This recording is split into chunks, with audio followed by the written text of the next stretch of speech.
Lo otro que está claro es que ya está nuestra entrevistada de hoy, Matías. Se trata de la doctora Susan Bueno, y es investigadora del Instituto Milenio y directora científica del estudio de Sinovac. ¿Cómo estás, Susan? Hola, Susan, buenas tardes. Hola Matías, hola Josefina, muy bien, gracias. ¿Y ustedes? Muy bien, gracias. Pues, queremos saberlo todo con Omicron. ¿Hasta dónde tenemos que todavía esperar? ¿Hasta dónde o cuándo tendremos antecedentes para saber si es que se ha magnificado el efecto o no? En fin, Omicron es lo que nos manda hoy día. París y Omicron son como nuestros dos ejes de vida hoy día.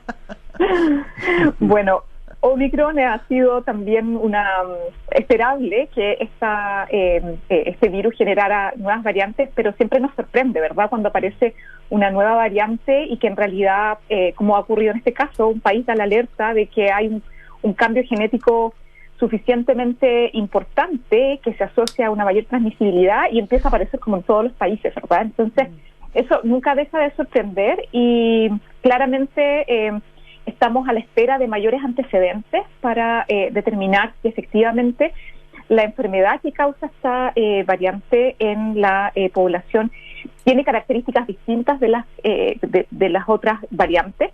Y por supuesto también si es que tiene un efecto los cambios y las mutaciones que ya se han identificado en la respuesta inmune que inducen las vacunas que actualmente utilizamos y eventualmente pudiese ser más resistente a esta inmunidad. Susan, ¿todavía es demasiado pronto para establecer si las vacunas tienen efecto sobre esta variante? ¿O ya hay primeros indicios que indicarían que sí o que no? Porque Moderna estaba preocupado, pero en Pfizer, por ejemplo, decían que por lo que ellos habían visto sí funcionaba. Tú estás a cargo del estudio Sinovac, no sé cuál es la respuesta de ese laboratorio respecto a Omicron.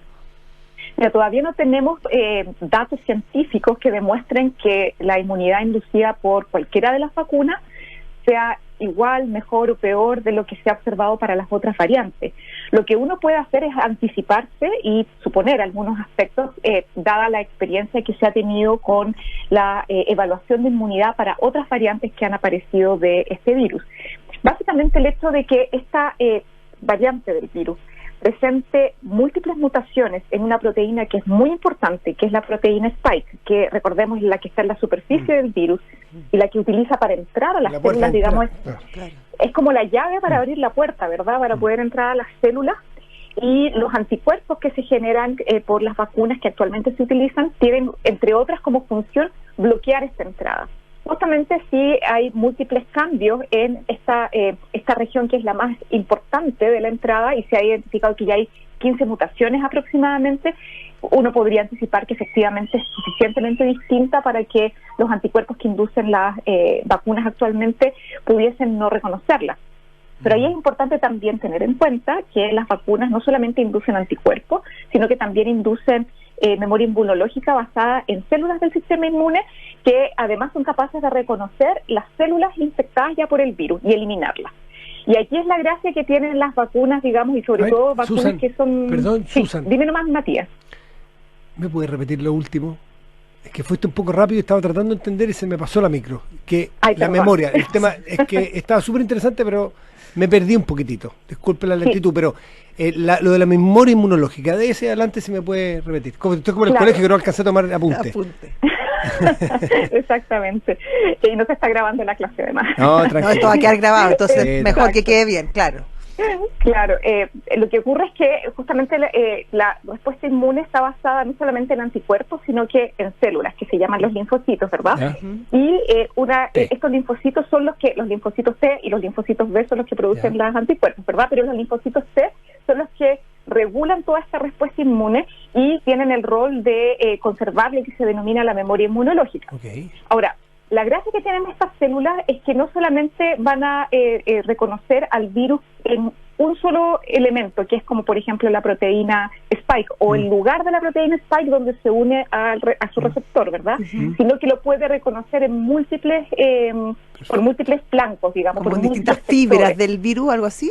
Correcto. Y lo otro interesante es que vacunas como por ejemplo la que usamos mayoritariamente en nuestro país, que es la vacuna de Sinovac, esta vacuna está basada en el virus completo. Entonces, esta vacuna induce no solamente respuesta contra la proteína Spike, sino contra otras proteínas, otros elementos que tiene el virus.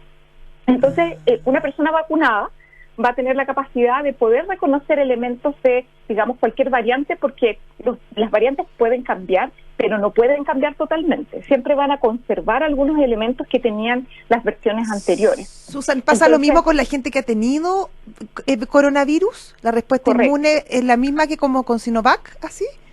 Lo que ocurre, claro, es que en el caso de las personas que se han infectado con el virus han estado expuestas a la partícula viral completa.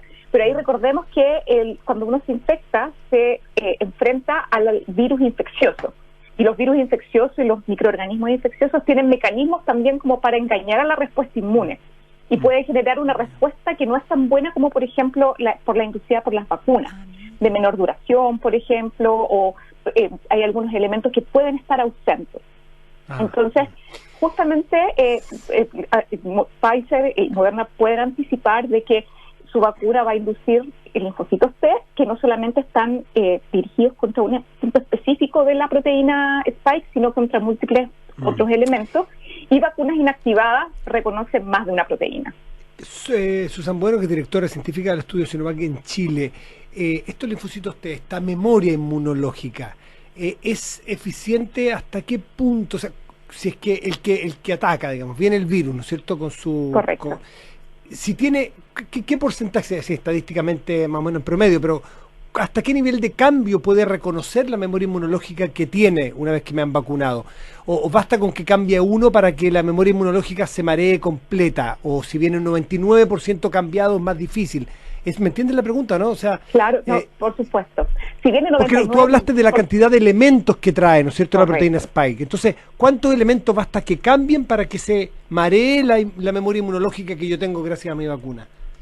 A ver, ahí hay un aspecto súper importante, porque, como mencionábamos, estas proteínas que son necesarias para que el virus ingrese a las células, son elementos súper importantes que las vacunas reconocen y generan estos anticuerpos que previenen la infección, ¿verdad? Entonces, ocurre que cuando uno tiene un nivel alto de anticuerpos neutralizantes, lo que va a ocurrir es que va a haber mayor probabilidad que se prevenga la entrada del virus a las células. Pero si es que los anticuerpos neutralizantes ya no funcionan tan bien, lo más probable es que el virus va a poder infectar, va a poder hacer una enfermedad sintomática en la persona, pero los linfocitos lo que van a hacer es eliminar rápidamente esas células inmunes, o sea, esas células infectadas, perdón. ¿Qué va a pasar? Es que ahí la infección no va a progresar a una enfermedad grave. Y esa es, digamos, también la gracia que tienen las vacunas, que muchas veces no pueden prevenir las infecciones, porque justamente los virus cambian, es lo que pasa, por ejemplo, con la influenza, pero los linfocitos T previenen que se desarrolle una enfermedad más severa. Ahora, si una persona que está vacunada tiene una deficiencia en su inmunidad, presenta alguna inmunosupresión, toma algún medicamento que le baja las defensas o por cualquier otro motivo se reducen las defensas, ahí claramente una variante puede causar una enfermedad mucho más severa. ¿Y para qué hablar cuando hablamos de personas con comorbilidades, claro, que tienen más de una enfermedad crónica, por ejemplo? Ahí se pueden producir casos más severos. Perfecto. Susan, hay otro factor que se ha conversado mucho y que es cómo está actuando esta Omicron. Hay gente que dice que aún es muy prematuro para establecerlo, pero según lo que ha informado los doctores que han estado en presencia, sobre todo la doctora Koetze, que fue la que descubrió esta nueva variante, dice que los síntomas son leves y que no sería de tanta preocupación. Lo mismo dice hoy día un artículo de JP Morgan, que es un banco de inversión, yo sé, pero me imagino que habrá reporteado con científicos, que incluso esta variante podría significar el fin de la pandemia, en el sentido que se está haciendo más leve el virus, menos grave la infección que produce. ¿Cómo lo ves tú? Sí, yo creo que ese es un aspecto que justamente tienen las enfermedades infecciosas y que se ha observado con múltiples otras pandemias o brotes epidémicos que se producen por microorganismos, que en general cuando se produce, lo que observamos, ¿verdad?, que desde de una zoonosis, por ejemplo, un virus que viene de un animal se adapta para causar enfermedad en el ser humano.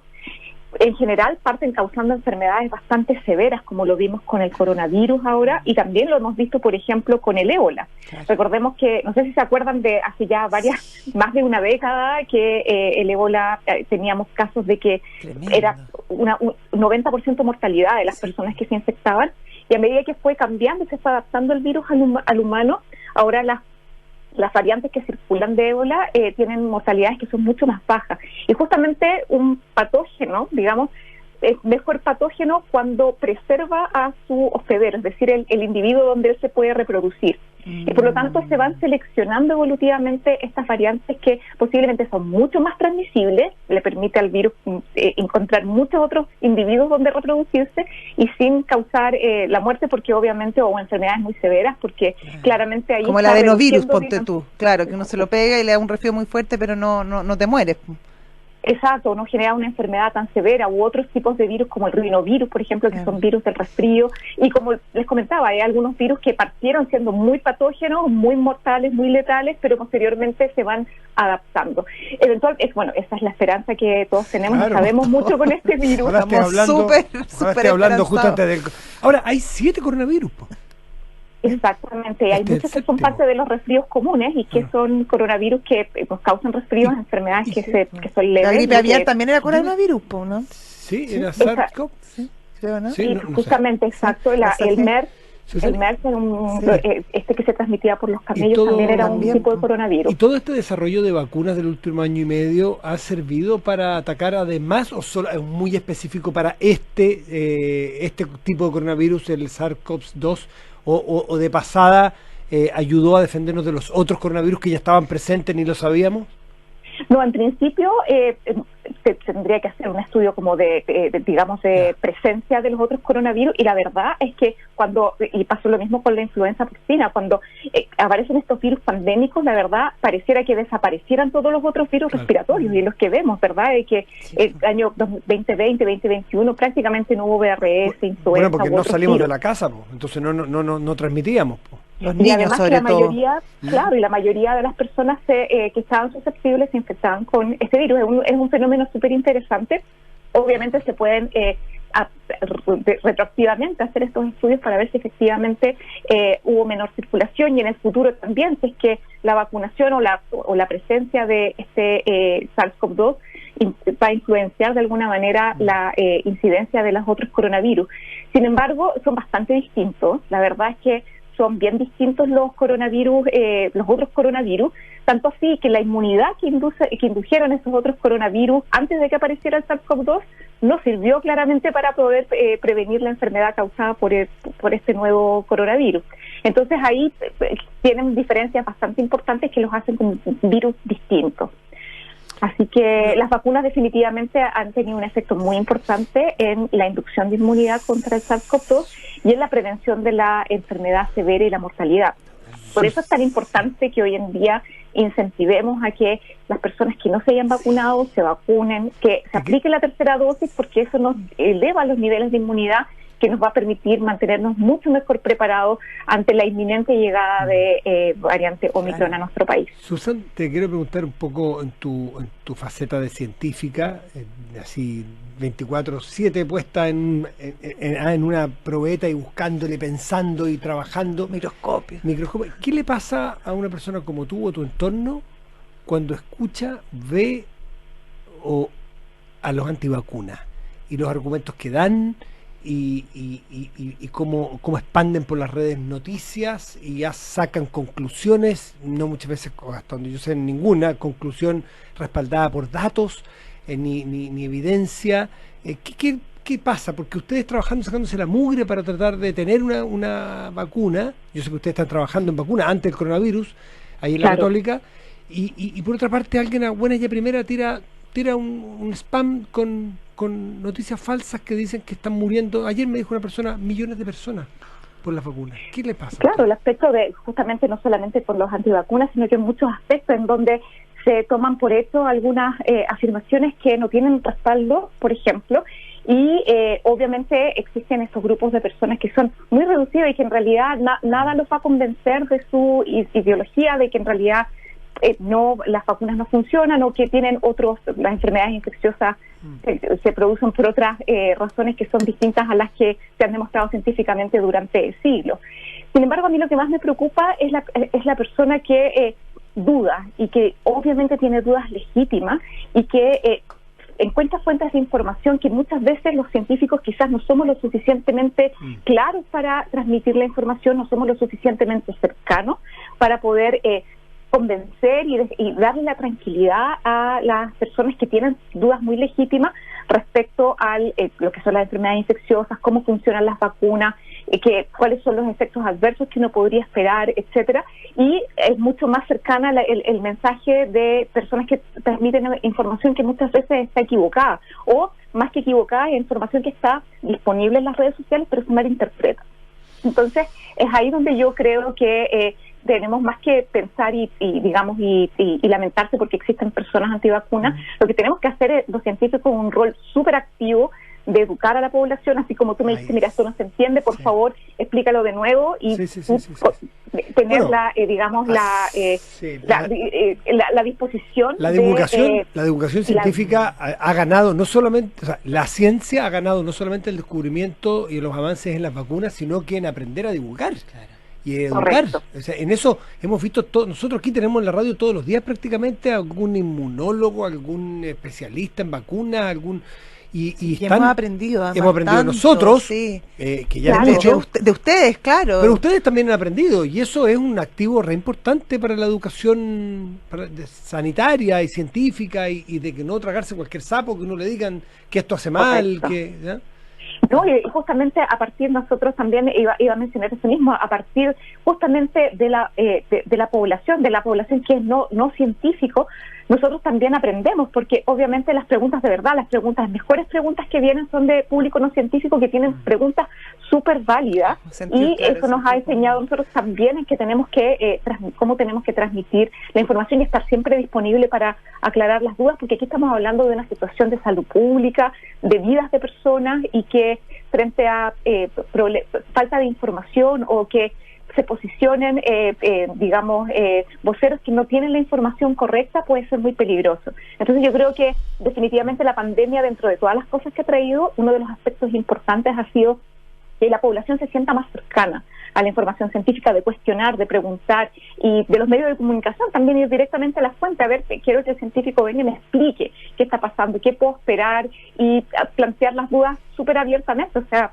yo creo que eso ha sido muy importante, y me da mucho gusto ver que esto ocurra, que la población se sienta empoderada de la información científica, la cuestione y acceda a las fuentes de información. Pero sí es importante tratar de hacer el máximo posible para que la información que está disponible sea lo más fidedigna, y que la gente también tome la decisión de informarse de las fuentes más fidedignas posibles.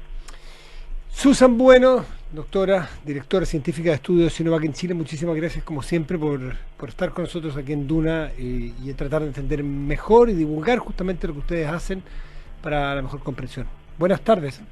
Muy buenas tardes, que estén muy bien. Hasta luego, Susan. Chao.